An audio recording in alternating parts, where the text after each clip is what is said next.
হিসাব দিতে পারবেন।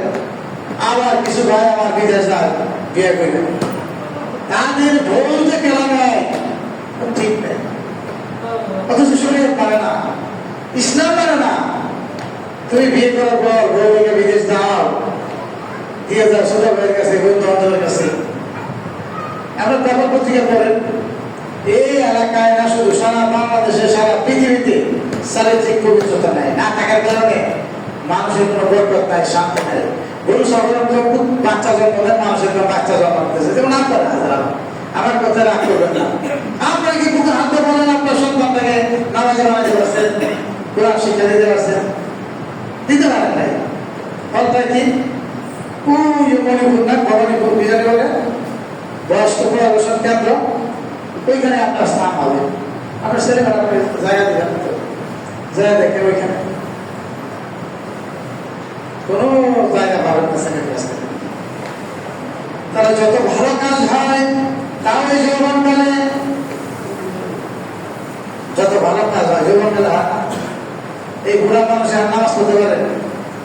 যৌবন এই যুবক যারা, তারা ইচ্ছা করে 1 ঘন্টা দাঁড়িয়ে আল্লাহর সিজদা দিতে পারবে, রুকু করতে পারবে, 2 ঘন্টা বসে বসে কোরআন তেলাওয়াত করতে পারবে, এটা আপনারা পারবেন। এই যুবকরা তাহাজ্জুদের নামাজ পড়তে পারবে, এই যুবকরা ইসলামের ঝান্ডা তুলে ধরতে পারবে, এই যুবকরা বাংলাদেশ থেকে সকল প্রকার অন্যায় দূর করতে পারবে, ঘোরারা পারবে। এই জন্য আল্লাহ নবী অন্য একটা হাদিসে বলছেন, ইউদানিন খামসান ক্বাবলা খামস, 5টি বিষয় তোমার কাছে আসার আগে 5টি বিষয়কে গুরুত্ব দাও, গনিমতের মাল। তার মধ্যে একটা শাবাবাকা ক্বাবলা হারামে, বার্ধক্য আসার আগেই যৌবনটাকে গুরুত্ব দাও।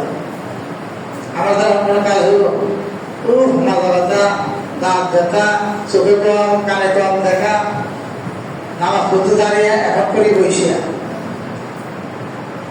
ইদানিং শাবাবাকা ক্বাবলা হারামে, বার্ধক্য আসার আগে এই যৌবনকালকে গুরুত্ব দিতে হবে। মানে বেশি বেশি আমাদের করে জান্নাত প্রাণ করতে হবে। করে এই যুবকরা তো নামাজই বোঝে না। দেখেন আপনার মসজিদে এই সব বৃদ্ধ মানুষ, এগুলি কোনো যুবক আছে আপনার এই এলাকায় থেকে অন্তত 50 জন ছেলে মেয়ে স্কুলে যায়, যারা এই স্কুলে করে যা আমাদের রাস্তার মসজিদে আমি তো দেখি না, আমার চতুর্থ ছাত্র পড়ে গিয়ে সামনে কাতারও পড়ে না, দ্বিতীয় কাতারও পড়ে না, ওই ছাত্র কই আপনার ছেলে মেয়েরা নাতি নাতি স্কুলের ছাত্র কলেজে পড়ে না, হাই স্কুলে পড়ে, ওই দ্বারা এগুলো নষ্ট হয়ে গেছে, ভ্রষ্ট হয়ে গেছে। এরা আজান দিলে মসজিদে আসে না। কেন আসে না? আপনি সন্তানটাকে আজাই মুসলমান বানাতে পারেন, আল্লাহর সাথে পরিচয় করে দিতে পারেন নাই, নবীর সাথে পরিচয় করে দিতে পারেন নাই। দেখেন আবার টাকা মসজিদে,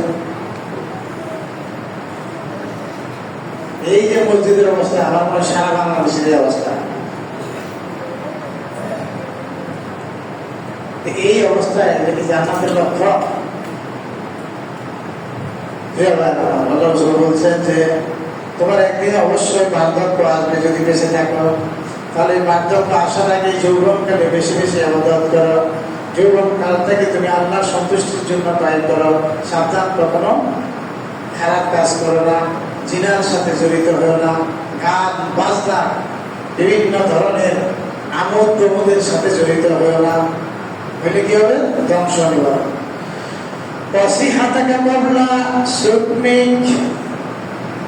অসুস্থ হওয়ার পূর্বে তুমি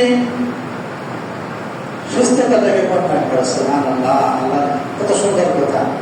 আমি এখন যদি অসুস্থ হই, মসজিদে আসতে পারবো? আল্লাহ রাসূল বলছেন যে অসুস্থ হওয়ার আগে তুমি যখন সুস্থ হয় এটাকে মূল্যায়ন করো, কাজে লাগাও।